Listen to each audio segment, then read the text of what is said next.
Thursday, Friday, Saturday, Sunday was going to be golfing, right? That we were going to focus, we were going to practice. So we said we would meet up on Tuesday, and we were gonna practice for an hour. I had to go home. I came in to work, and I was done by 11 with my morning crew. I was gonna go home and get clothes, change, and meet you. I knew I could meet you by like noon. Yep. So they said opening day started at 11. I probably was there 11:15, 11:20, right? And I get to the putting green, and like half the course is there. Like now, first person I see of the new year is like the Birds returning from Capistrano. Big Bird Brandon Kraft, he's there first, and then the veteran, the general Gary Boyce is there. So and I'm like rushing to get back to the course because I'm like, hey, I want to get as much practice time as I can. So we're all on the range together, and they go, "You playing?" I go, "Well, I'm meeting Romano at noon." They go, "Oh, good, we'll play together." Then and it's 11:50, and I'm 10 minutes away, and I get a text. Go, dude. Hey, you still good for noon? Because the guys want to play. We want to play right now. We're trying to squeeze 18 Now, mind in. you, I'm rushing. I already have the thought of practicing in my head, and no warm up. So, a good friend of the course, new back to Wiltwyck after a 1 year layoff. Mr. Hornbeck was with us, so we ended up with 5. Yep. Right. So saw Dennis Swagger at all. Saw Tony Batista. Yep. The Hail Everybody. the gang was all here, right? Yeah, it was cool. So we start out with 5-some. Nobody else is there. It's 65 degrees, sun's shining, birds are singing, low wind, right? And Everything's tight. Fun, me. You were the range was nice because they put the balls and the mats. What is this range? The range. Oh, the practice range. Warm up place. Yeah. Yes. The greens was nice rolling the ball and stuff like that. I think I putted once. Yeah. I had one putt. So you got out of the car and walked onto the first green. The rest of us had been there for 45 minutes. Yeah, it was cool. Awesome. Yep. Thanks for that. So thanks for rushing my opening. No, I'm kidding. It was 9 holes. So how'd you play? Not good. No. Not good. Whatever. I was just happy to be out there. I'm not even upset about it. You know what I mean? But would I have liked to practice? Yeah. I wanted to practice too, and I promised myself, but I said it's just the first day. I'm definitely going to get into a practice routine. What's going to be your excuse every other time? Hey, hand to God, I got the text. Hey, dude, 11:40 tomorrow? No, can't. I'm going to work, and then I'm going to practice. So I said no. Is it because you actually have to work, or is it because you wanted to say no? No, I want this structure. Okay. I don't need to be playing at 11:40 in the morning on a Friday. Okay, we'll see. Yeah. We'll see. So I'm gonna re-edit this video. I'm gonna get there at 2-3 in the afternoon. I'm gonna practice, and then I'm gonna play a few holes. And, okay, well, I'm gonna sneak up there at like noon tomorrow and see if you're on like the second. But 5 really good players, yourself included. Yeah, and I'm hacking around out there, but it was good time. I mean, it was fun. How'd you play? Well, we just got back from Orlando 3 weeks ago, and the Hector Blanco shaft was putting on a show for the people down there. Dude, that is the best money that I ever spent for you. Well, I brought the Stripe show back north with me, and just went to town, but I was hitting the irons well, and because the greens were a little shaggy, you could get pretty aggressive with it. So I was chipping it close and I was putting it close. But on the front 9, I parred the first, I parred the second with a rope of a drive. I bogeyed 3. I got up and down from over to green on 4. I bogeyed 5. I got up and down from a chunk shot from 75 yards on 6. God. Right? I never saw a person shoot your score and chunk a ball from 121 yards in the middle of the fairway. I took a divot that was this wide and this long, and the ball it went to the 75-yard marker, but I knocked it tight. It was a good layup. Yep, and you didn't knock it tight. No, I didn't. I had a 20-footer. Well, we picked up a 6th player at this point. Yep. So our good buddy Matt Conte snuck out at lunch just for a couple of holes. Yep. And he's a great player. And he looked at everybody on the green. He says, we all have tailor-made putters. Yeah. And I go, I don't have a tailor-made putter. I got a ping. I got the Harwood. It's like the putting with the hood of a 54 Cadillac. Yeah. Right. And everybody missed their putt. and I drained my 20-footer. Drained it. Yeah. Yeah. So I was 2 over at that point. Number 7 is a tough hole. Great drive. By the way, I'm playing number 7 different this year. I already decided. I've been pushing the ball too far down with the 3-wood. I'm laying back to the 150-yard marker, right? So I did, and then missed the world. Yeah, but were you a little left on your second shot? Yeah, but it's still in the fairway. Oh, it was? Yeah. Oh, okay. Yep. I was probably. I don't even know where I was on that hole that day. I was probably 135 yards, the world's biggest green, and I pull hook it, and I pull it down the hill, get up and down with a 60-degree wedge to par. Yeah. So then we go to number 8, right? The 171 yard par 3 downhill 2 club win. Mm-hmm. So we got 6 of us up there, right? Yeah. And our first player, Hornbeck, he hits the green. I thought it was going in. I mean, he hit a bullet, right at the green, and then the rest of us missed the green. Yeah. And I was where I normally am, up above the cart path, and I have to chip off a downhill thin lie to from that point, possibly kind of a Rodan, I guess. Yeah. Well, it's definitely rolling. It's over a bunker, rolling away from you with a bunker on the other side and water on the other it's side. Probably at 30 yards. You got to go downhill over the cart path, over some very thick rough that's protected by moguls, to maybe 15 feet from the fringe to the pin, and then but past that, if you scull it, you're in the water. Yeah, you're done. And, there's death and destruction over there, and you park it gimme distance. Yeah, that was awesome, dude. Yeah.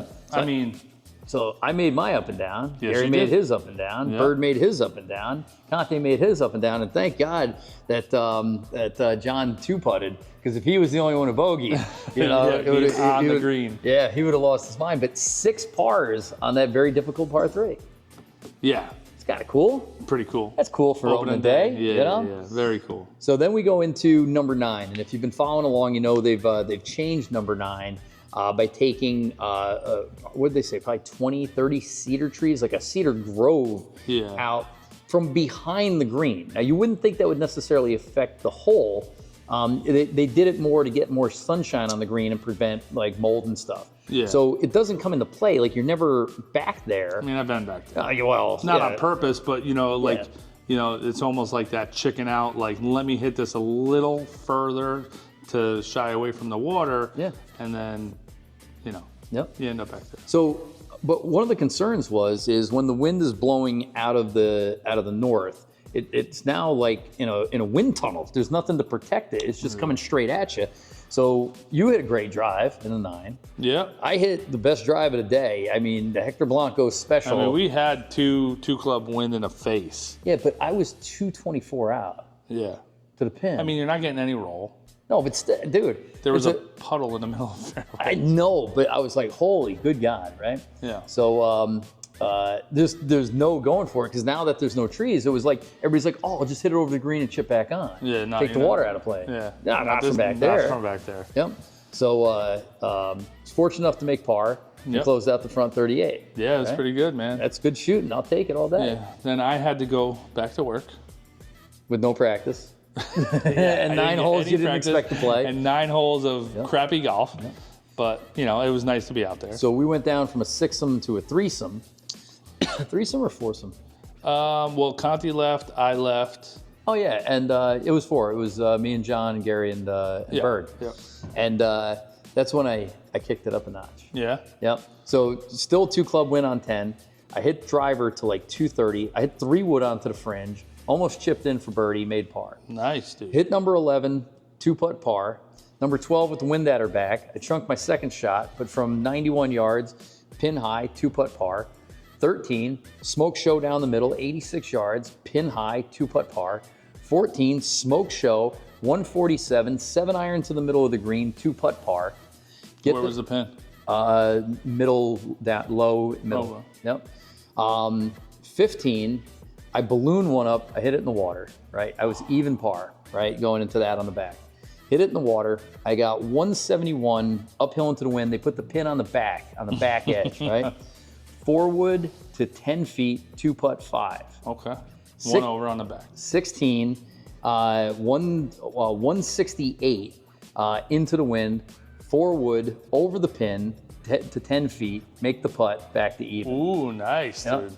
17, driver, 3-wood, pitch and wedge on, 2-putt par. Okay. So I get to 18, I'm 2 over on the day, right? So downwind, hit a worst drive of the day. Duck hook left, in the rough's rough, right? Bird's in really good position. 188 out in the rough, right? Take the 4-wood, and I'm aiming for center mass. By the way, Jason, what's up with the Sunday Tiger pin on opening day? It's deep on the hole, deep right behind the bunker. So I said, let me just go center mass. I'm a ways away. I thin this 4-wood right at the trap, and I can't see it finish. But my only thing I can think of is this is in the face of the trap, right? And they're super soft and they're a little funky. They're not funky. They're just fresh. They're not packed down. No, they haven't been used. Yeah. So like I had a bunker shot on 5 that didn't come out right. Yeah. And I get up there, I can't find the ball, and I go, you're freaking kidding me, right? And I look up on the green, and there's one 8 feet away from the cup. Come on. And Hornbeck's like, hey, that's you right there. What did it do? It must have hit the Wiltwyck's 18th hole. The bunker looks like a W.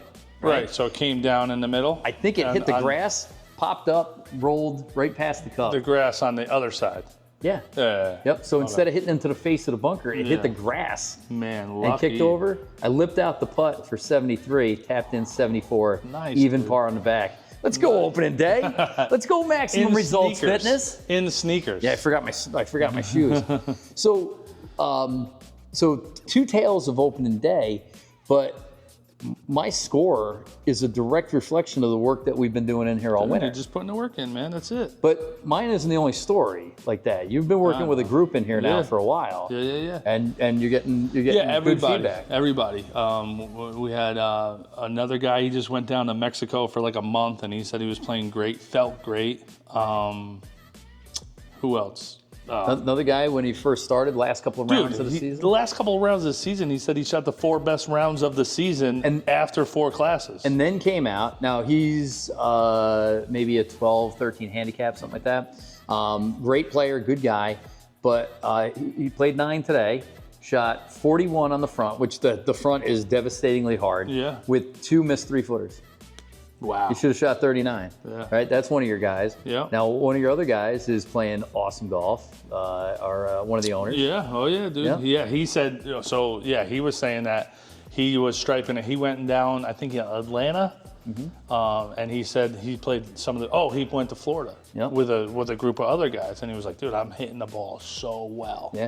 So one of the things I'm noticing is that the distance is definitely better. I'm not, if I'm not the longest in the group, I'm with the longest hitters in the group. Now I haven't played with some of the big boys yet, so there's some guys who can really smoke it. But in my group, I'm usually in the second half distance wise. Now I'm in the front half, and sometimes I'm the longest. Yeah. But that's not the most important thing. It's my ability to hit the ball square and strong through the tough conditions, whether it's a little moist, whether I'm in the rough.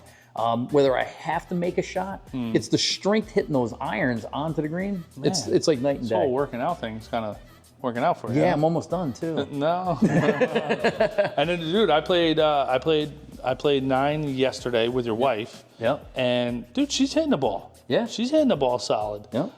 We just gotta work on her short stuff, but I would say like 60 and in, but like putting great. Yep. And hitting the long stuff good. So I don't think the short game gets enough recognition from working out. You talk about it all the time, the fast and slow twitch muscles, but when you have a delicate shot, and you got good forearms, and you got your back and your posture is good, and even when you're tired, you're not slumping over and stuff. You're keeping good posture, you're hitting good shots even late in the round. So now, so all good stuff, but now I only got to play on Tuesday, and that's been the extent of my New York. Yeah. You've had a chance to get out 3 days in a row now. Yeah, I didn't play today. Today's Thursday when we're filming this, and I went up there with sole intentions to just practice. Yeah. But I practiced yesterday for an hour and a half and waited for your wife to get there from work, and I was gonna go out and play with her because she didn't play with you on Tuesday. So she wanted to play. So I did, but I got some time to practice, and it felt good, dude. I hate to say this because I'm gonna jinx myself because my body listens to, and it says no, we're gonna do the opposite. I think I figured something out. Not figured out the swing, but figured out something that works for me. Is it the secret?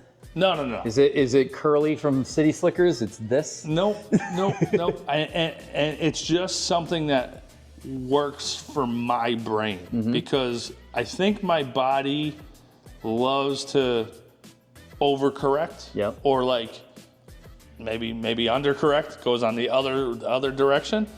But it's something that helps my optics and helps my brain. So, you know, you could talk about it, but here's the hard thing is we video ourselves all the time. Or I'm videoing you, you're videoing me.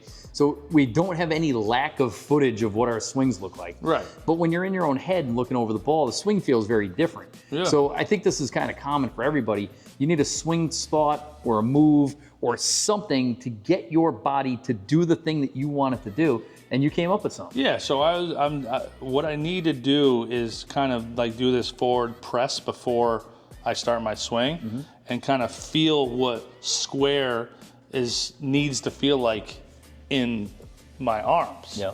And then I go to address with a little forward press and then I start from there. Yeah. And what that's doing for me is helping me feel what square feels like. Now, I'm still coming over to the top a little bit because I've been doing it for all my life. So now I'm pull drawing everything. And what I think that's going to do is, if I commit to it, it's going to help me stop coming over to the top. I think that's the egg and the over the top is the chicken. Okay. Or whatever. I like it. And I like think what it's going to do is if I can continue to keep that square face, it's going to make me start swinging out with that square face. Because I did it. I was doing it in practice before Jamie got there, and then I ended up actually going today. I'm one of those guys that like, I'm feeling it. Like I got to keep that feeling going, and if I don't swing, then I'm going to forget it. Yeah. So you ran from the range to the first tee before you forgot it? Like, hurry up. With the 7-iron in my hand. No, but then I went up today and continued to do it. Now, again, there's this is still new, like a new feeling for me. So, I have 3 things I'm working on is like coming inside, clearing, turning the left hip, and now squaring that face up, which is supposed to be natural, and it's not. So, there'd be every probably third swing where I forgot to do one of the things. Yeah. Well, here's my prediction. If you keep it up 3-4 hours a day, 5, 6, 7 days a week for the next 6-8 months, I'm pretty sure you'll get there. All right. I'll do it. I quit work. That's it, man. I'll do it. Oh. It felt good though. It felt good to like really compress the ball and even sometimes like they were going off the left side of the range, but I'll tell you what, none of them were going to the right side of the range, and I'm okay with that. So I drove to Buffalo and back the last couple of days, and I'm getting texts from Mike that I'm on the 4th hole, I'm on the left side of the fairway, it drew, I swear it drew. There's a little drop kicky, so that might have had a little bit to do with it, but it definitely wasn't on 5 green where I've always been. I'm coming back today, and it's take a look how smooth this 8-iron is. And I'm driving 100 miles an hour trying to get to the course at a 6-hour drive. He's like, hey, he's like, let's play golf today because he wants to actually see if it's real. Listen, nobody can doubt you've been putting the work in, but simulator, being out on the course and getting a chance to trust it and work on it. For me, simulator is more, I would say path, because impact doesn't count in a simulator for me anyway, because like it's a perfect lie every time. Yeah. But if I could not skull one out of the rough or skull one off of a thin lie. Yeah. I think it's good. You're going to make a big move. So we're talking about handicaps and lowering and stuff like that. 8. And 8's the number. And I think you're. I'll get there. I think you're definitely there. So very cool, man. As long as I keep up with it. You playing it all the rest of the week? It's supposed to, the temperatures drop. It's going to get kind of crappy again. Next week looks kind of crappy. Yeah, I don't know. I got to set up the net in the backyard. I'm building a little setup back there. There you go. Maybe I'll mess with that. Plus, my daughter has golf tryouts on Monday. There you go. Got to have that net set up. Cool. Yep. All right. Well, like I said, so last thing, right? So we were down in Orlando with Big Bird, and he got a new set of TaylorMade 790s. He's always been a 770 guy, and he got the 790s. And you have? I got the 770s. 70s. Yep. Yeah. So we both had very similar irons, and I think mine were a little older, his were a little newer, but we both like that blade look. But the 770s and the 790s, they're a lot more forgiving. They're injected. It's not the TaylorMade blade that looks like a butter knife. Yeah. They're a player's club, but they're certainly more forgiving. So I show up and Brandon's got the 790s. And these things, the tungsten looks unbelievable. They're gorgeous, right? These are custom crafted to his body shape and style. And his words were, "You need to get these. It's like cheating," right? That's all I can think about. It's like cheating. I mean, he always strikes his iron well anyway. Yeah. But he's been playing so consistent early in the season, and he's attributing it to the irons. So I've been looking, and I'm laying in bed the other night, and it's dark, and you're laying there with the missus, and she goes, "What are you thinking about?" And I said, TaylorMade 790s with KBS graphite shafts, cut a 1/2 inch short with a 2-inch flat lie, and the really good Golf Pride grips with the half cord. She turns to me and she says, "What's my favorite ice cream?" Do you know it? I don't know. Do you know it? Her favorite ice cream? Yeah. You still don't know it? I do now. Oh, okay. The chocolate chip cookie dough, which is a no-brainer answer. It's everybody's. That's a default answer. I should have known. Yeah. I should have known. Yeah, love you. So my go-to place for getting club fitted is Northway up in Colony. Did you book it with Mike? I did. Yeah. So last year we went, and I had Adam, and Adam had Mike. The two club fitters from Northway. Yeah. Mike is a guru, a genius. I look over, he's feeding him grapes, he's fanning him. I think he might be related to Hector Blanco. I think they might be related. They probably are. Yeah, There's some sort of bloodline there. Exactly. So it's like they're like championship race horses. It's just, you can see it in their eyes, right? So really nice TrackMan setup.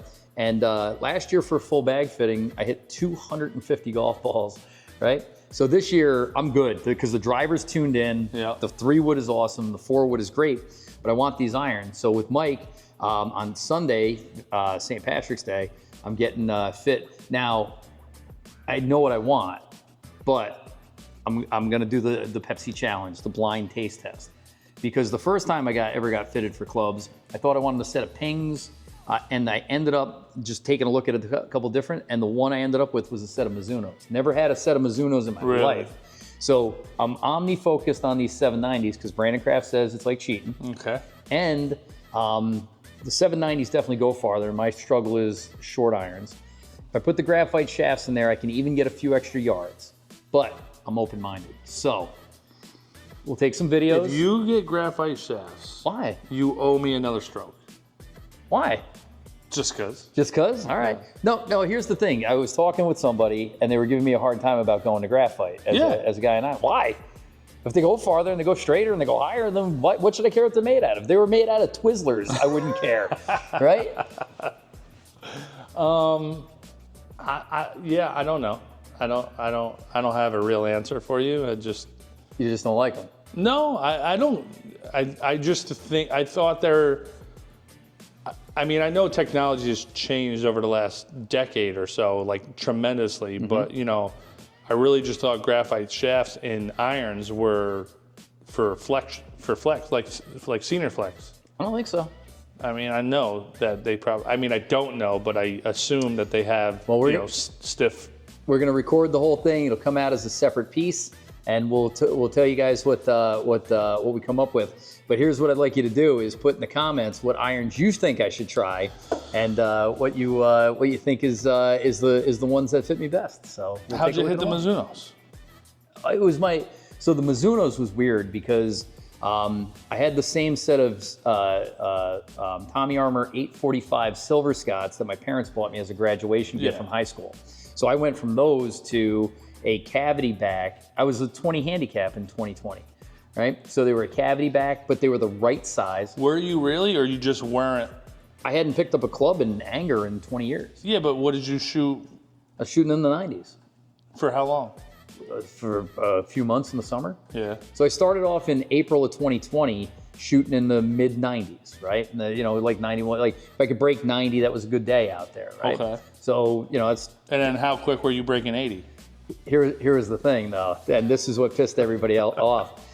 You ever see these guys on the late night infomercials for diet pills, and they're like, I got Hydroxycut and I lost 58 pounds. And they show this guy and he's chubby and then he's completely ripped. Yeah. Well, he was completely ripped and then something happened, like he hurt his knee, right? And he gained like 20 pounds, but he's an athlete and, working out, all of a sudden he's like snaps right back to it. Okay.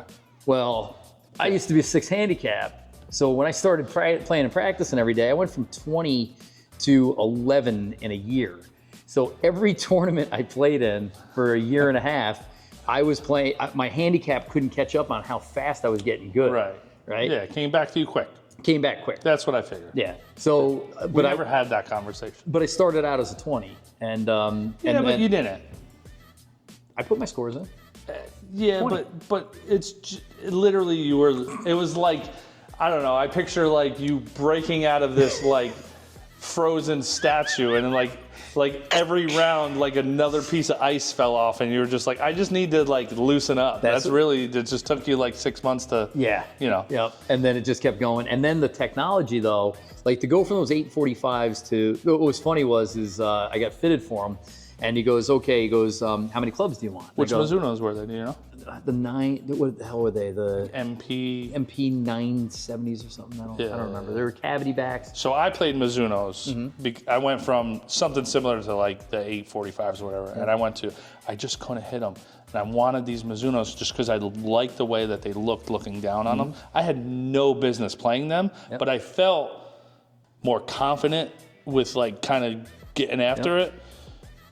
The swing was confident, the effect or whatever the result wasn't, but I went in, and like I will on Sunday, I went in totally open-minded, and that's what I walked away with. Are you really going in open-minded? I am. I know exactly what I want. Because Brandon said it's like. So are you going to let him? Full any clubs he wants to put in my hand. What's nice is. Dude, you should do it blindfolded. I'm a statistics and numbers guy, and that TrackMan, I can see groupings, dispersion rates. I wonder if there's like some goggles, like the junk goggles that you had when you were in high school like they would make you. I wonder if there's like some goggles you can wear that doesn't show what club you're hitting, but you can still obviously keep your head on the ball. So that's the whole thing though, is when now they're taking clubs and they're jamming in different shafts and stuff, and they're swapping out heads and things like that. I don't look at the back of the club. I put it down. I take a look. Does it look good at the top line? I swing it 10 times. I look at the TrackMan, and like we were up there, and not for nothing, but when we did the full bag fitting last year, the guy had me fitted for a set of 790s, the last year's version. Oh, I remember that. Yeah. But there were, he's like, there wasn't a big difference between the way I was swinging the 770s and the way I was swinging for the extra 2 yards or the extra dispersion. I couldn't justify dropping $1,700. But now this year's is the newer technology of the same club. And the Phantom Black. And the black. And the Phantom Black. That's some sexy stuff. So the big thing is you want to go up this weekend because they're having their sale. Oh yeah. So they have their like return. So you can go to Golf Galaxy, you can go to anywhere and trade in your clubs. Matter of fact, I was talking to somebody the other day. Callaway has a trade-in program where you can trade in old Callaway, and they'll right online, and they'll give you credit. Well, I think Callaway does that, but you don't have Callaways. No. So, but Northway 8 for 3 days a year, you go up and they'll give you 50% more than the published book rate on your clubs for your trade-in, and they don't care how many clubs you bring in. So I got like a white hot putter I never use. That's like brand new. Yeah, but it's probably traded value of like $25. It's $25 off my thing. What am I doing with it? Yeah, I don't know. I could put it on eBay, Yeah, and then jerk around with that, or I can put it on yeah, Marketplace. And again, I'm never gonna putt with that putter in my life. I won it in a tournament. I should Are have you sold going to trade in a bunch of randoms? Oh, I got all kinds of crap. Really? Yep. I got the kids. They're going to be missing half a set next week. Eric's going to go into his bag and like, "Where's my driver?" No, just the even clubs. Yeah, I didn't need that 6-iron anyway.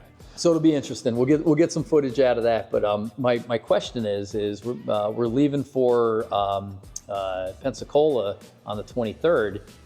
Are the clubs going to be in that fast? I don't think so. No. But do I get to keep my other clubs until then? Or do I have to give them my clubs until the other ones come in? Because you'll find out. What if I break one or hit a bad fat shot or something and put a scratch on it?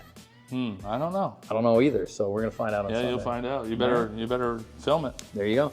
Well, we'll bring it to you. But yeah. So again, shout out to our sponsors, Shaft Wrap, Sundog, and Ball Hawker.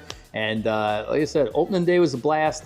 You got three solid quality days I feel of practice. I wanted to go back a little bit longer today. Yeah. But you know. I know. I actually had to work. Yeah, well, like I said.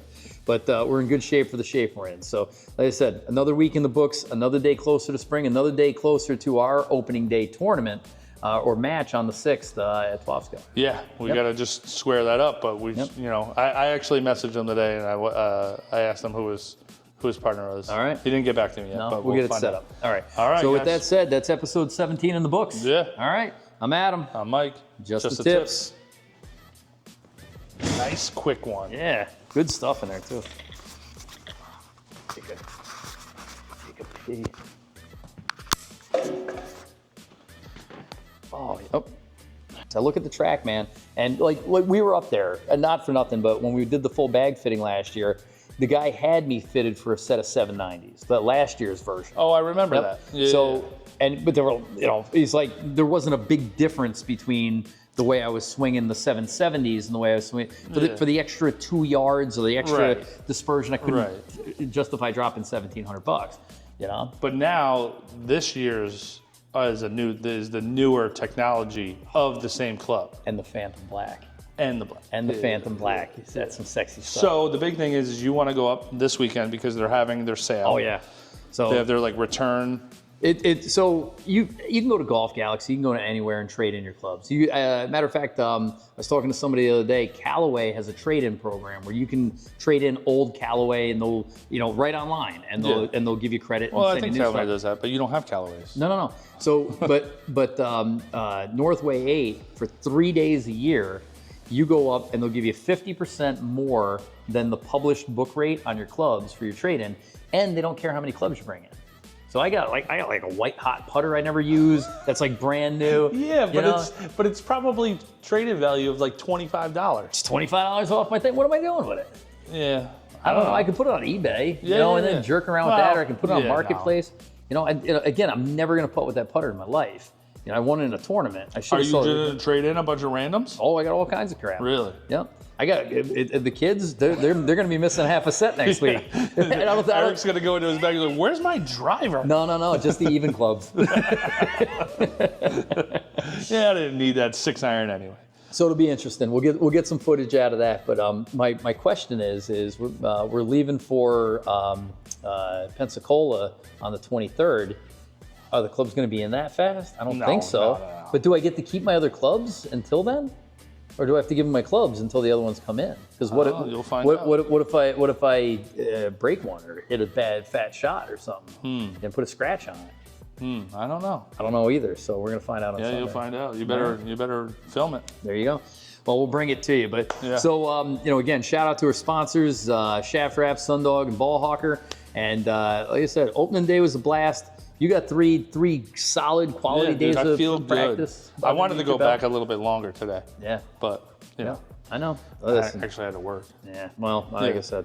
But we're in good shape for the shape we're in. So, like I said, another week in the books, another day closer to spring, another day closer to our opening day tournament or match on the 6th at Twofsco. Yeah, we got to just square that up. But I actually messaged him today, and I asked him who who his partner was. All right. He didn't get back to me yet, No, but we'll get it find set out. up. All right. All right, So with guys. that said, that's episode 17 in the books. Yeah. All right. I'm Adam. I'm Mike. Just the tips.